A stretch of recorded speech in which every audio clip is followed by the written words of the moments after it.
I'd like to introduce our president, Avi McCullough, to say a few words. Thank you so much for having me and for allowing me to speak with you today. My name is indeed Avi McCullough, but I was actually born Evila Montegan de Oliveira Batista. I was born in São Paulo, Brazil, and by fortuitous chance, my mother met an American who was on business with Kimberly Clark. She worked at the same office, and they met in Brazil.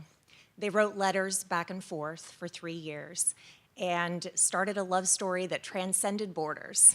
At that time, we were so poor that we didn't even have a house phone. My mother couldn't even call the man that she deeply loved. By the time their love story continued, they had each respectively dated other people and realized that there was nobody else on the globe for one another. So my now father, my stepdad, invited my mother and I to come and visit him in the United States.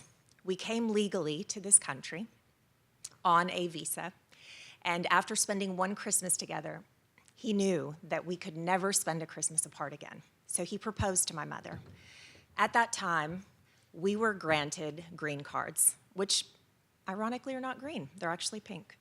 But the green cards permitted me to live and work in the United States for the duration of my life. My mother was granted the same right. We never thought about citizenship. It really didn't ever come up as an issue. I attended American schools, I worked for American businesses, but it wasn't until I hit the ripe age of 18 that I realized I don't have the right to vote. I began the long, tedious, grueling process of becoming an American citizen. And during this process, I realized that American schools maybe aren't teaching the things that they need to as it pertains to our government. I had to study like I'd never studied before, just to be able to take the entrance exam to enter this country, something that most people get just by being born here. The citizenship process taught me so much, not only about this incredible country that we live in, but about our legal system, about our political system, and all of the things that it means to be a responsible voter. I advocate for citizen-only voting because citizenship truly transformed my understanding of this incredible country that we live in.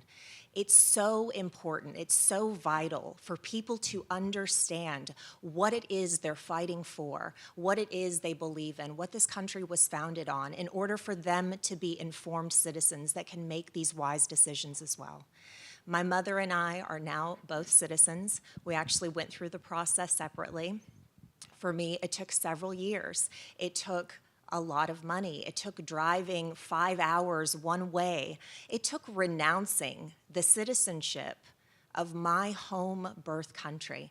And I did it with so much love and so much conviction because I truly believe that this is the greatest nation in the world. It gives opportunity that people cannot even begin to fathom. The fact that you can be born here in any class system and find your way to the top, work diligently enough to reach something, to make something of yourself, is one of the hallmarks of this country. And that's something that my family in Brazil has not been afforded.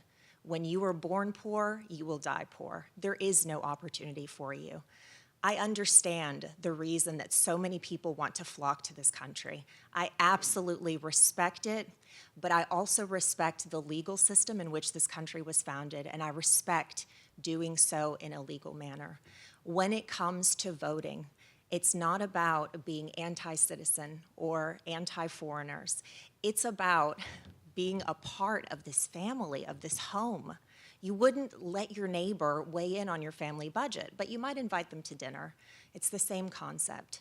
Citizen-only voting matters so much because people need to make informed decisions. They need to understand what it is they're vying for. The country that I love, oh man, the love I have for it just expanded profoundly when I became a citizen.